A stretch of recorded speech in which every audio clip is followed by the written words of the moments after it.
Truly gathering the good. Let's give him another hand.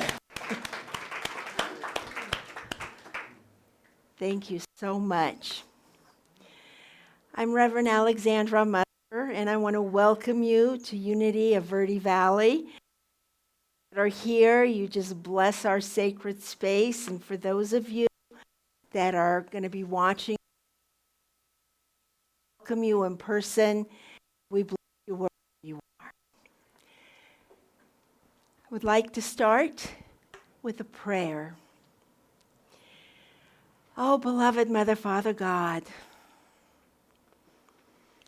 as time turns and yet does not exist, it turns in terms of memories, experiences, relationships,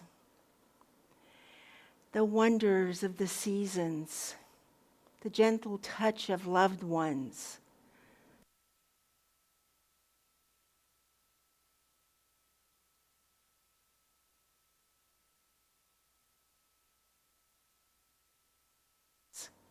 Whether pleasant or otherwise, everything serves us.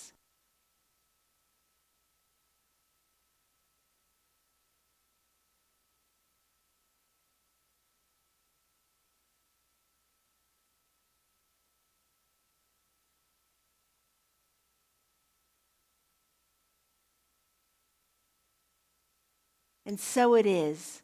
Amen. So one of the things when we talk about gathering the good and holidays is traditions. Traditions are very much a part of who and what we are during the holiday season. So this is a story about Tommy and Jane. They were newlyweds. And Tommy noticed that whenever Jane cooks sausages, she cuts an inch off the end of it.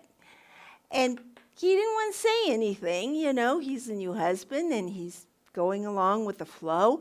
And they're invited for dinner to her parents' house. And he notices that her mother does the same thing, that there's an inch cut off either end of the sausage. And on the way home, he says to her, why does your family do that? And she says, well, I really don't know. This is just the way in which we've always done it, but I'll ask my mother. So she asks her mom, and her mom says, well, gosh, I really don't know. This is the way in which we've always done it. And this is the way my mother, your grandmother, used to do it. And so why don't we ask Grandma? So Jane and her mom go over to Grandma's house, and they say, you know, this is funny. We never questioned it, but it came up. Why do we always cut an inch off either end of the sausage? And she says, well, that's a ridiculous question. We've always done it. I don't know why you're even asking me this. This is the way my mother did it, and that's how we do it in this family. Well, thankfully, in Jane's family, they're blessed with very good genes in terms of longevity. So great-grandma's about to celebrate her 100th birthday, and they go and ask great-grandma. And they say, you know, we've all been wondering, none of us have ever questioned it, why do we always, when we cook sausages, cut an inch off either end? And great-grandma says, oh my gosh, don't tell me you're still using that frying pan that's too small.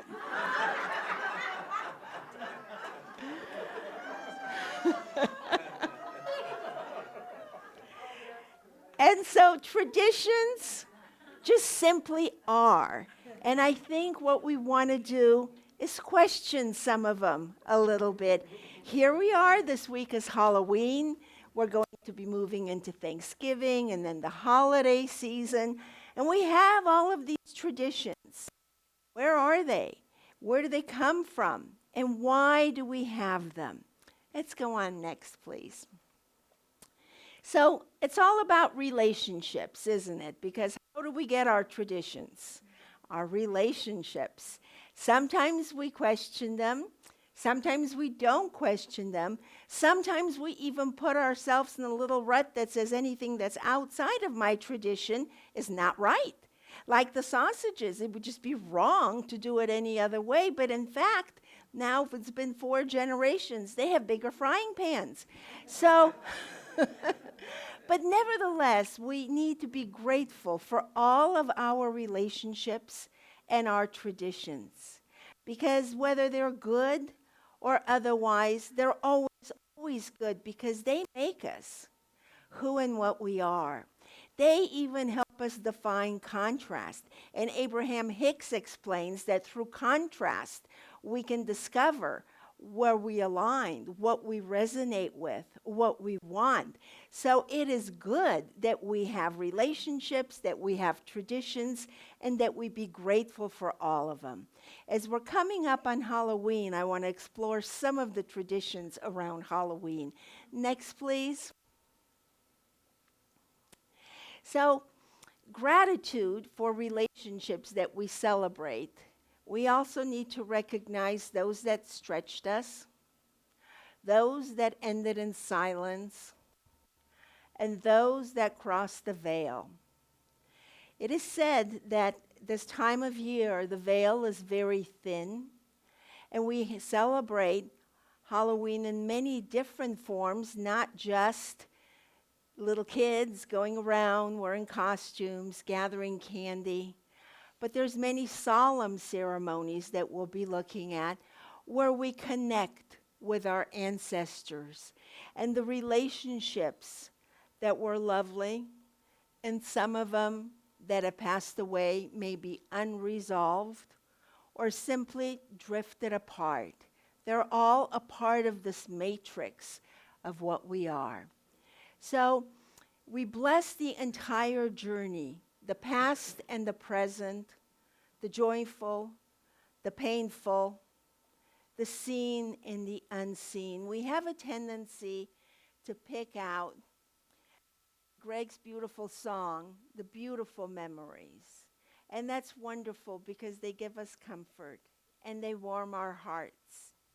And we've spent some time in working with how to experience memories but not relive the pain when those memories bring about some discord. They strike a chord that makes us feel ill at ease. But it is important still to, when we set aside that pain, to remember all of it. Because if we don't, we live in what we call a spiritual bypass. This world today, with the things that are happening, we simply cannot spiritually bypass some of the things that we see. We must approach them in a peaceful way with kindness and love and compassion. But they are also part of what's creating our traditions that our future generations will be standing on. So we need to be thinking, what role do we play in that? And so as we explore these spiritual traditions, from unities to Sorain, to Dia de los Muertos, to All Saints' Day, we affirm that love throughout all of this never dies, and that gratitude becomes a bridge across time, even across tensions and across transformations. We know that we are spiritual beings. We know that we are eternal being. And we know that we are here in this body temple for a limited experience of that eternality. But the love and the relationship with others here and beyond is what binds us all together. That is not something that ever ends. Next, please. I'm going to start with the Celtic festival of Sorain. That word simply means the end of summer. And so we began in August by discussing early harvest, and then we discussed abundance, and then we started to slow it down and prepare for the upcoming winter, working with gratitude and forgiveness and the clearing of the hearth. Very much what they did is the same. They began to prepare for the winter. Not just the physical winter, the lack of crops, the dormant landscapes, but the inside winter, because we are cyclical beings. We are part of nature. I don't know how many of you have noticed that the days are getting shorter and it's harder to get up at 6 in the morning. I look at my clock and is it really 6? It's still dark. Where in the summer at 4:30 in the morning, if it's light, I'm up. We follow the rhythms of nature because we're very much a part of that. We are in nature as human beings. And they also deal with the ancestral wounds and accountability. Not accountability in terms of finger pointing, not ancestral wounds in terms of, reliving the pain, but honoring the bridges that have been crossed, the sacrifices that have been made, and taking responsibility for their role at this point in time during this celebration.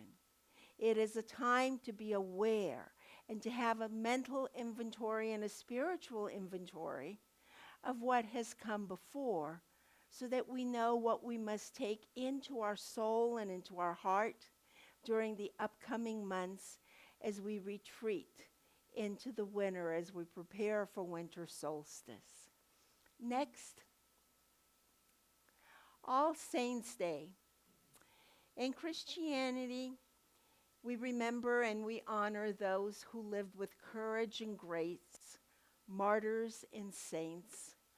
The church defines them as people that have done exemplary things and they're recognized. They don't just announce themselves. They have to be appointed as that, as someone that's done something that's very amazing. Mother Teresa is an example of that. And there's Joan of Arc, and there's many different saints. But Charles Fillmore tells us that we're saints, because a saint is someone that is following the divine Christ within themselves. A saint is one that is connected to the Christ principle, following that inner light and living that light, letting that light shine before them. So as we look at these different traditions, is not to say that this one's right and that one's wrong, is to see the common denominator. Accountability. We are all one. We are all created in likeness of image of the divine. We are all a manifestation of the Christ principle. Some acted more like others, but for those of us that are following it and living it, there's no yardstick. There's no one that says, well, you're, in Spanish they say casi casi, so. No, there isn't any of that. We are all part of that same group of divine saints walking the earth as spirit, having a human experience. And the next one, please. Dia de los Muertos, or the Day of the Dead, honors death as a part of life. And so, having spent a great deal of time in Mexico, what they do is they'll go to the cemetery and they'll bring a picnic blanket and pictures of the kids that have come and grown since the individual passed away. They bring their favorite foods. They put out the pictures and they talk to them. They talk to them as if they're visiting, because they believe that the veil is thin. And so it's just the getting together. And it's such a beautiful thing to experience, having lived there. We hear so much about it, and we have all of the stuff with the skulls and the roses and the dancing skeletons. And yes, it's true, the ladies at the bank dress like that there. But the point is, what these families do is they honor the ancestors, and they keep the spirit alive.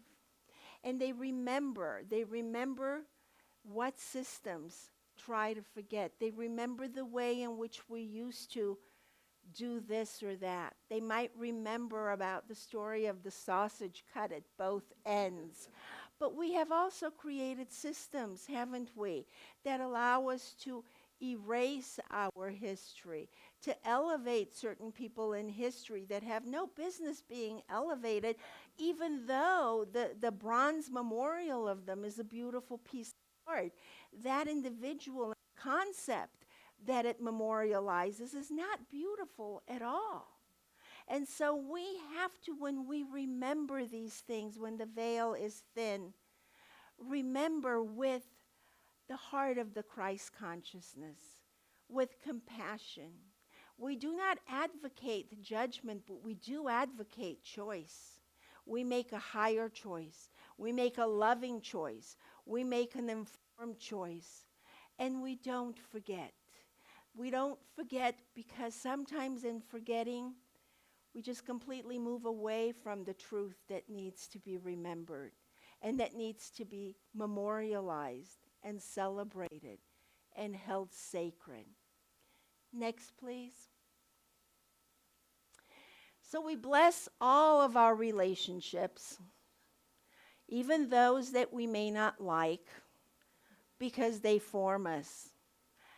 You look at the relationships that maybe you don't like, and I have some, everybody has some. It says we have to love everybody. It doesn't say that we have to really like everybody, which is I find great relief in that. But it provides guardrails, right? These relationships tell us where we belong, who I am. When I feel that I'm not comfortable in a conversation with someone, it's not about them.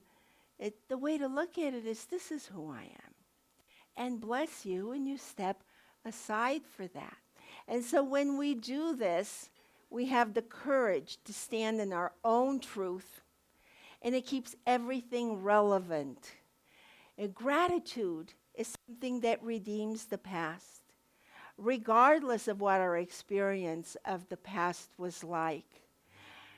I have had probably a little bit of a different life than most of you here, in that I was born in a different country, and when I was 11, I left my relatives, my language, my customs behind, came to the United States. It was so different. I didn't even really speak English. Kids made fun of me. Kids made fun of all of us when we were little. Maybe we made fun of some of them.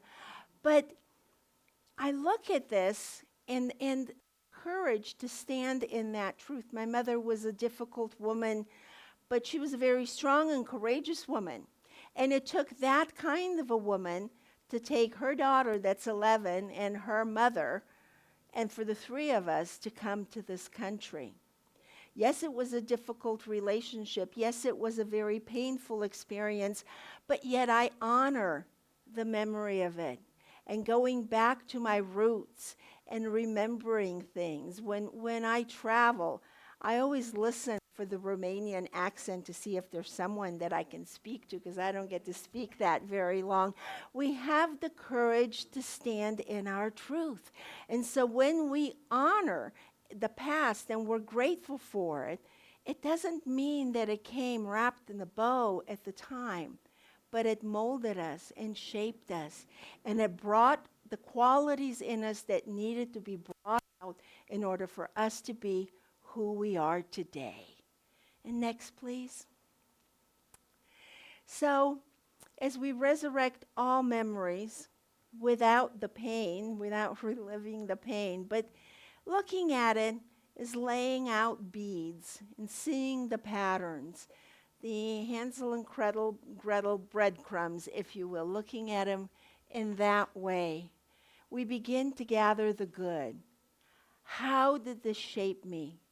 How did this mold me? How did this person that's beyond the veil contribute to who I am today? And how do I thank them, even though I still maybe don't like them? All right? I mean, we have to, we talked about avoiding spiritual bypass, and so we have to be in our integrity, but we still bless them. They still contributed to our lives. They still were a saint.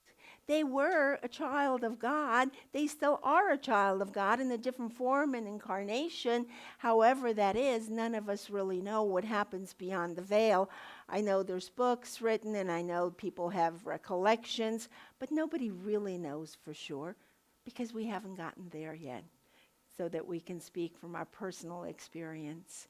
Everything that happens to us is different for each and every single one of us.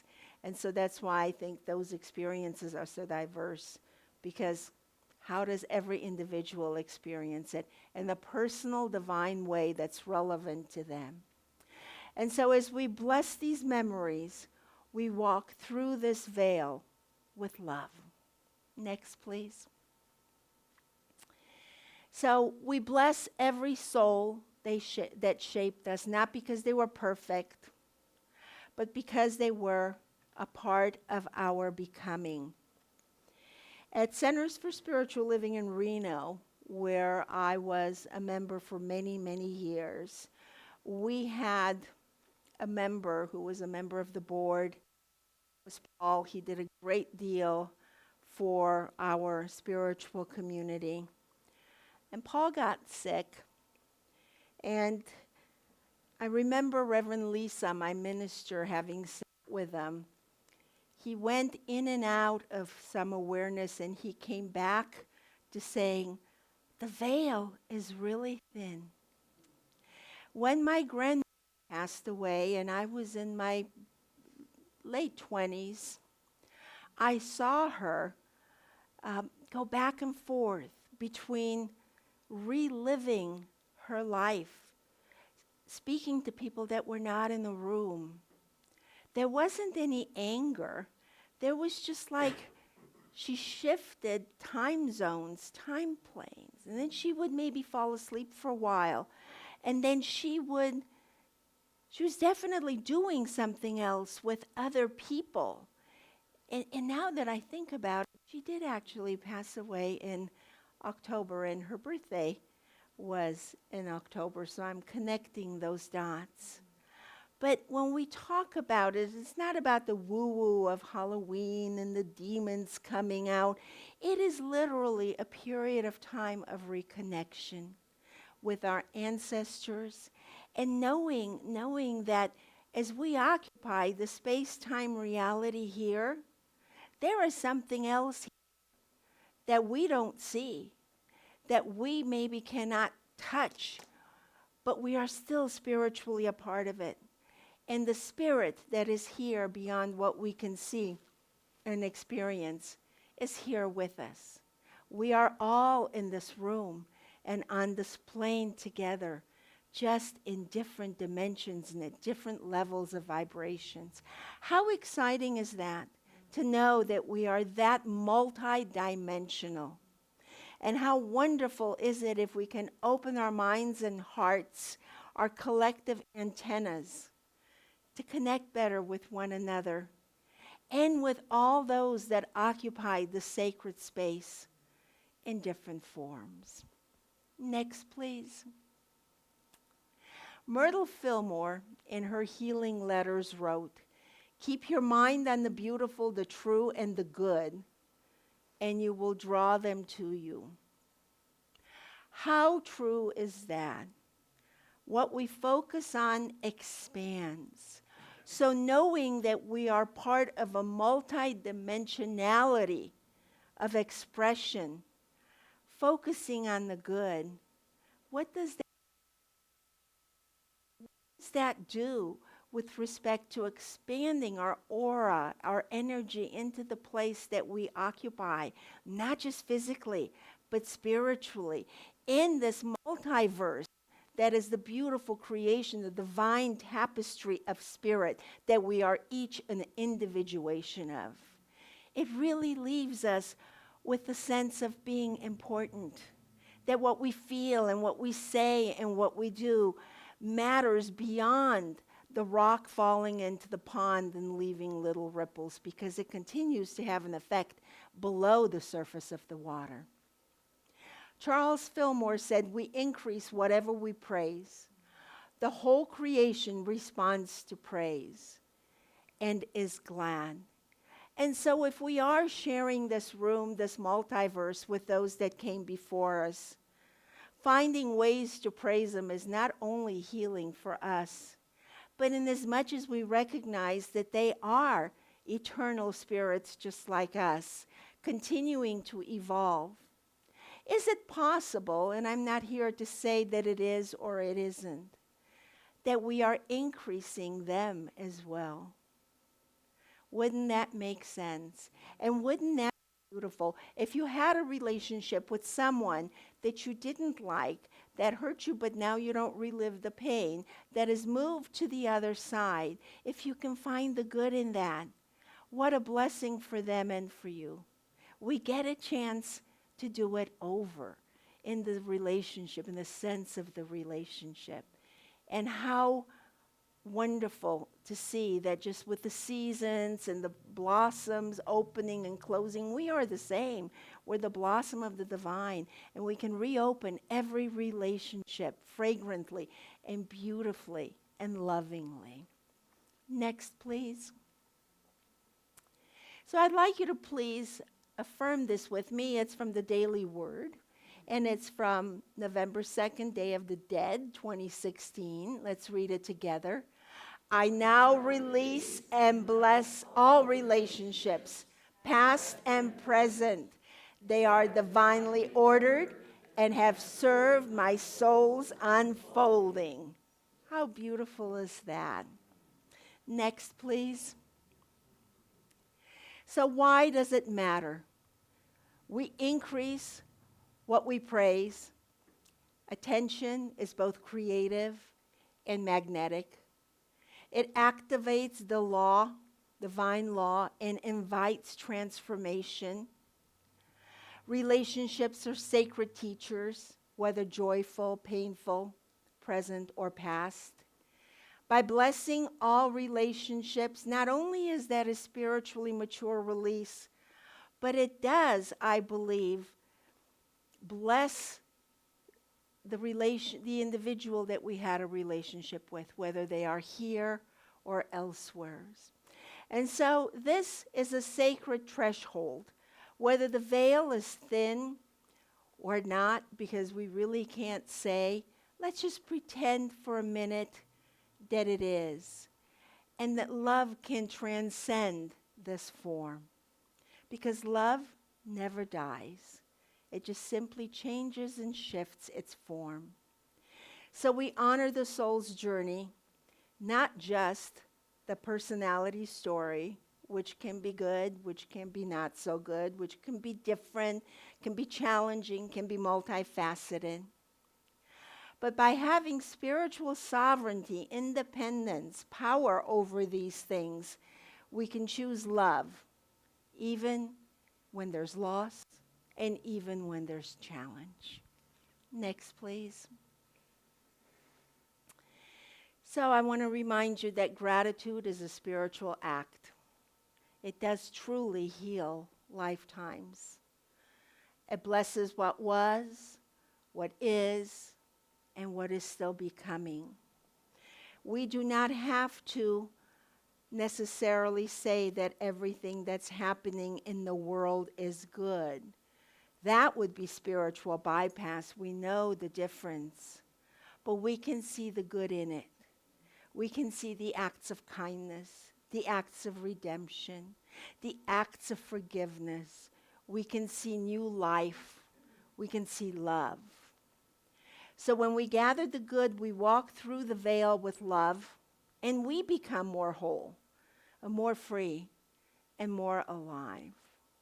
Look for the good and praise it, even in what seems to be turbulent, violent, disturbing. Doesn't seem equitable. It seems wrong. There is good in there. And by picking out those morsels and praising them, we increase them, like the loaves and fishes. There were only 5, and it fed a multitude. There may not be a lot of good that you can see, but there is some, and you can multiply it through love and gratitude. Next, please. I love that picture. And I would like to tell you that there's a spiritual meaning behind it. And so, what I told myself, the spiritual meaning is it doesn't matter who those people are. Because in the end, we're all spirit. We're all the same. We're having a human experience. And we're here to be together, to enjoy our time with one another, and to bless the relationships. So let us affirm this last affirmation before we move into prayer. I bless every relationship, past and present, joyful and painful, seen and unseen. I gather the good. I walk through the veil with love. I am whole, I am grateful, and I am free. All right. So, in closing, I would like to bring us to a contemplative moment.